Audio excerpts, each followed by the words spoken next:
कॉलनीतलं कुठं आहे?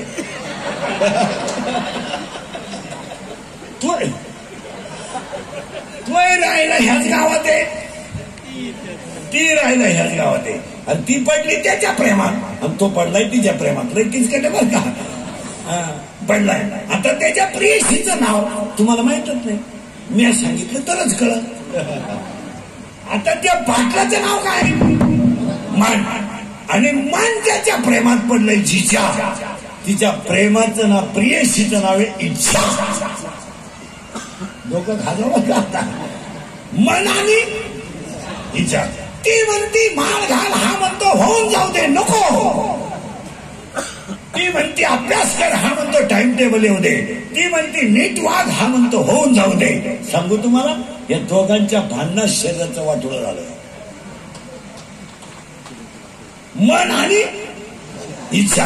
आता ही पडली त्याच्या प्रेमात, ती पडली त्याच्या प्रेमात, दोघांच्या प्रेमानं शरीराचं वाटोळं केलं. पण घोटाळा असा झालाय, तुम्हाला कळतं का? पहा, ती घोटाळा असा झालाय, ती पडली त्याच्या प्रेमात, पण तिला माहीतच नाही अगदी नपुसके.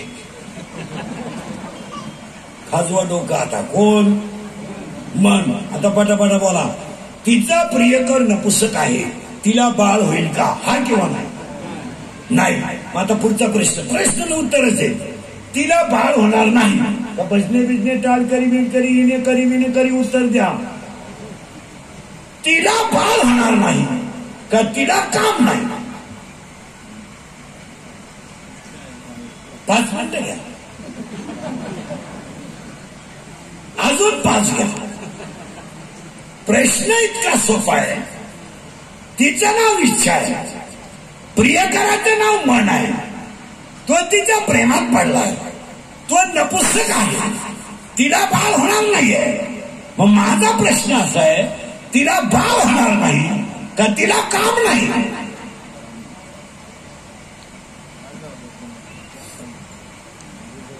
अजून 5 घ्या.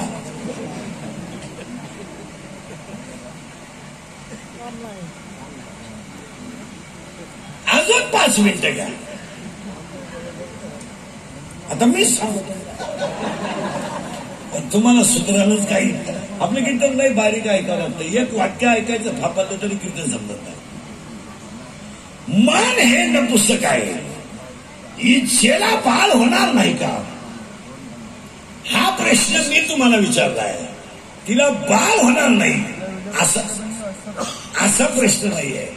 तिला काम आहे, काम आहे, ती तरुण आहे, देखणी आहे, पण कामाची तृप्ती करणारा नपुसक असल्यामुळे ती आयुष्यभर कुमारी राहणार आहे. आणि 7व्या अध्यायाचं असं म्हणणं आहे, इच्छा ये कुमारी झाली, कामा ते तारुण्य आले. घरी गेले ओवी उचका.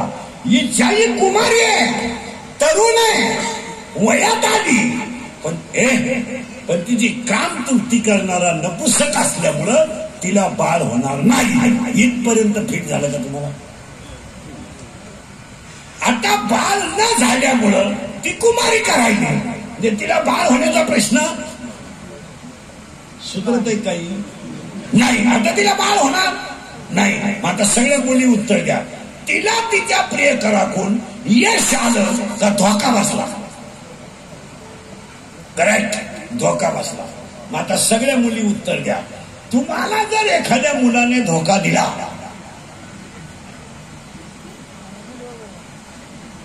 तर तुम्ही ही गोष्ट सांगणार कोणाला?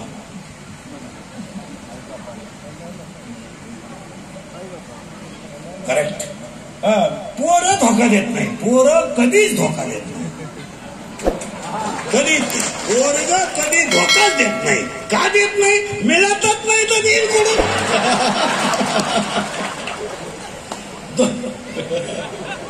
धोका द्यायला मिळाली तर पाहिजे ना. रेंज गेली काहींची, रेंज. काहींचा तर डिस्प्लेच गेला, चित्रच दिसत. काहींचे मंगळवारी लग्न झालं, गुरुवारी नवरी गायब. गायब म्हणजे तिच्या पहिल्या नवरीच्या घरी गेली, आणि मग तो दिंडीत आमच्या बोकांडी आला. बारीक निरीक्षण करा. हिला बसलाय धोका. कुणाला? गेलो बाबाला, इच्छेला. आणि तिचा प्रियकर निघाला नपुसक, तिला बाळ होणार नाही. आता मुलीनं उत्तर द्या, तुम्हाला जर ही गोष्ट कळली म्हणजे धोका दिला तर तुम्ही सांगणार कोणला? आईला सांगू शकत नाही, बापाला तर वारा लागून देत नाही, भावाचा तर कानाला खडा नाही, मग तुम्ही सांगणार कोणला? मैत्रिणीला. करेक्ट, असा सखोल अभ्यास पाहिजे.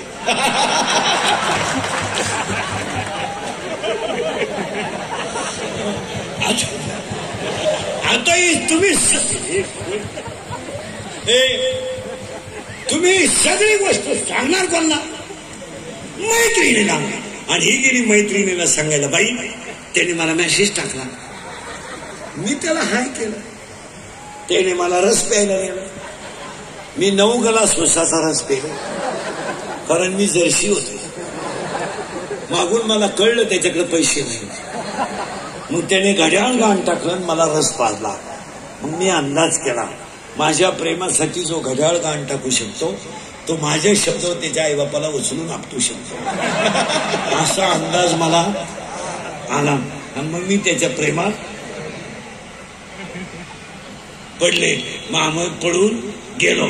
मग मला बाळ झालं आणि त्याने मला हाणायला सुरुवात. तुम्हीच म्हणा, मी काहीच म्हणत, मी पहिल्यांदाच म्हणेल प्रश्न माझा, उत्तर तुमचं. आता ही गेली तिच्या मैत्रिणीला सांगायला, बाई लगेच काय बर का, माझं प्रिय करणं पुस्तक निघलं का बाई? कोण म्हणती? इच्छा. आता तिच्या मैत्रिणीचं नावच तुम्हाला माहित नाही, मी आज सांगितलं तरच कळत, सांगूनच टाकतो माया. लगेच काय बर का? प्रियकर कोण आहे? मन. प्रियशी कोण आहे? इच्छा. आणि तिची मैत्रीण कोण आहे? माया. हा सगळा तमाशा कोणचा आहे? मायाचा. कोण कोणचा बाप, कोण कोणाची आई, कोण नाही. आता उदाहरणार्थ मुलगा मला आहे, माझ्या मुलाचा माझा संबंध काय? मी फक्त त्याचा बाप आहे, संस्कार करणं माझं काम आहे, त्यानं कसं जगायचं हे त्याचं प्रारब्ध आहे. त्याची आवड वेगळी आहे, त्याचा छंद वेगळा आहे, त्याचं सगळं वेगळं आहे, त्याचा आपला काही संबंध नाही. त्याची केसाची स्टाईल वेगळी, त्याची हसण्याची स्टाईल वेगळी, त्याचं संचित वेगळं, त्याचं क्रियामान वेगळं, त्याचं प्रारब्ध वेगळं. त्याच्याशी कोणी घासायचं नाही, फक्त चांगलं कर्म कर्म आपलं काम. मुलीला योग्य वळण लावणं हे आपलं काम आहे, तिच्या प्रारब्धात असेल ते घडणारच आहे. कोण बहीण, कोण बायको, काही पोरं म्हणते ती पोरगी माझ्यावर प्रेम करते, तुझ्या मेंदूत पाणी झालं. मेंदू ती प्रेम बिम काय करीत नाही, ती फक्त तुझं एटीएम मोकळं करते. हे प्रेम बिम या सगळे लबाड शब्द आहेत. कोणत्या? आता इथं 2-3 प्रियकर कसे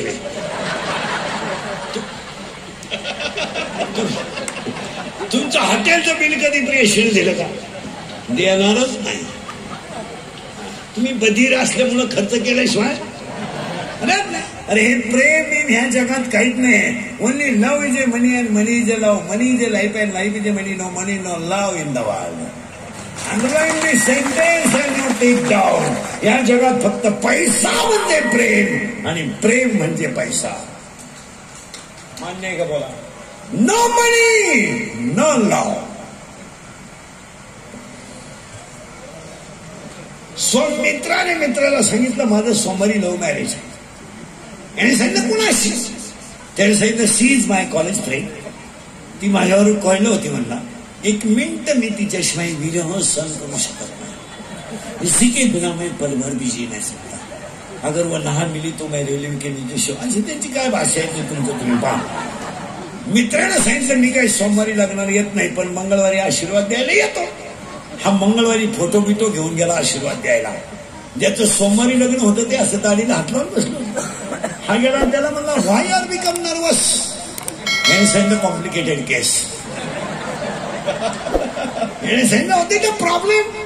याने सांगितलं प्रॉब्लेम इज डेंजरस. म्हणजे काय? याचा फोटोच खाली पडला.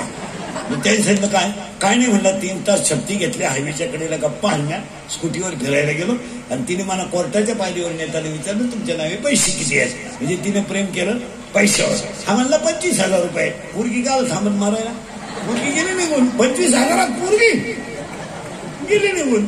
त्याचा मित्र म्हणला मूर्खा, अरे तिला सांगायचं माझ्या नावे 25,000 आहेत.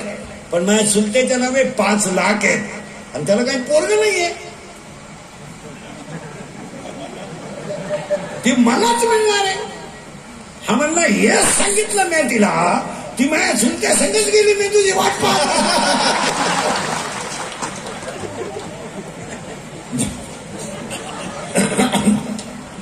हे काही नाही, हा सगळा तमाशा त्या बाईचा आहे.